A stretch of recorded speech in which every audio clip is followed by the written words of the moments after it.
Hello everyone, welcome and welcome back to my channel. तो आज का जो व्लॉग है ना वो बहुत ही स्पेशल होने वाला है। स्पेशल क्यों है? क्योंकि भाई छठ पूजा है और छठ पूजा का आज है दूसरा दिन, खरना का दिन। चूल्हे पे खीर जो है वो तैयार हो रहा है और मतलब लकड़ी से ना इसमें आँच दी जा रही है और इतना इतना स्वाद होता है ना इस प्रसाद में कि मतलब दुनिया के सारे स्वादिष्ट खाने एक तरफ और प्रसाद की जो ये मिठास है ना ये बिल्कुल एक तरफ। बहुत ही अच्छा, जिन्होंने प्रसाद ग्रहण किया होगा छठ का पहले ना उनको ये स्वाद तो ज़रूर से पता होगा कि जब लकड़ी में से धुआं निकल के और इस खीर की पवित्रता के साथ मिलता है ना तो एक अलग ही स्वाद आता है। साथ में जो है ये देखो बहुत ही सुंदर से डेकोरेशन भी की गई थी यहाँ पे। और यहाँ पे हम लोग अभी तो रोटी और खीर बना रहे हैं। उसके बाद जो है वो शाम में यहाँ पे पकवान भी बनना शुरू होगा, उसका व्लॉग भी मैं डालूँगी, लेकिन वो व्लॉग तुम्हें कल देखने को मिलेगा। तो यहाँ पे हम लोग 3 बजे से बैठ गए थे क्योंकि शाम में जो है वो जल्दी से शाम होते होते जो है वो ये प्रसाद चढ़ाना होता है। तो बस फटाफट से प्रसाद बन रहा था और इतना मज़ा आ रहा था। छठ के गाने लगे हुए थे। मैंने इसमें गाने इसलिए नहीं लगाया है क्योंकि भाई यूट्यूब वाले भाई साहब दे देते हैं कॉपीराइट।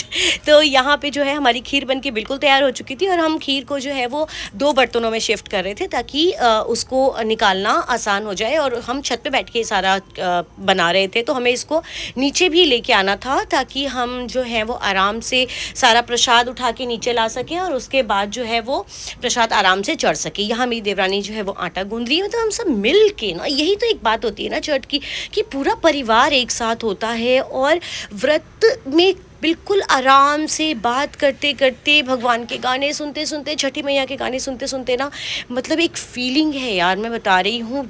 ये ना सिर्फ एक त्यौहार नहीं है, ऐसा लगता है कि सबको मिलाता है ये त्यौहार ना। इतना मज़ेदार और इतना ही खूबसूरत है ये। तो भाई यहाँ पे तो हम लोग बस ऐसे ही प्रसाद फटाफट से बनाने के चक्कर में लोअर टी शर्ट में बैठे थे। इसके बाद जो है वो हमने अच्छे से ड्रेसअप किया था। हमने सोचा पहले बना लेते हैं आराम से, फिर हम आराम से तैयार होंगे पूजा के समय पे। तो यहाँ पे बस हम यही कर रहे थे कि एक बर्तन से दूसरे बर्तन में डालना है। और यहाँ पे भाई मेरी देवरानी ने गोल गोल रोटियाँ बनानी शुरू कर दी थी और यहाँ हमने लगभग 200 के लगभग में रोटियाँ तो पक्का ही बनाई होंगी।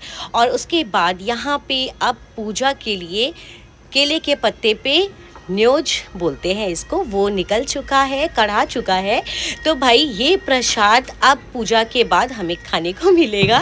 और बिहार में ना हम सिंदूर सिर्फ मांग में नहीं लगाते बल्कि हम नाक से सिंदूर लगाते हैं ऊपर मांग तक।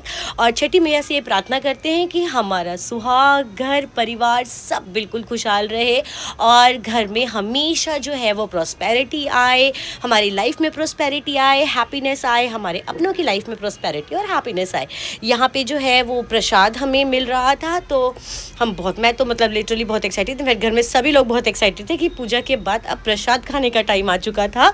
तो यहाँ प्रसाद, जैसा मैंने शुरू में बताया था कि इस टेस्ट को ना कोई बीट कर ही नहीं सकता, मतलब लिटरली कोई बीट नहीं कर सकता। ये इतना स्वादिष्ट, जिस भी हम पूजा में जब प्रसाद डालते हैं ना तो मतलब उसमें एक अलग ही टेस्ट आता है। मुझे लगता है भगवान जी का ना ब्लेसिंग और अंश उसमें आ जाता है। सो जय छठी मैया टू एवरीवन। और आगे के व्लॉग में बने रहना, आगे के व्लॉग देखते रहना और भगवान करे आप सबके घर में जो है वो छठी माँ आशीर्वाद बनाए रखें, ब्लेसिंग्स बनाए रखें। Thank you so much for watching guys, bye bye, love you all.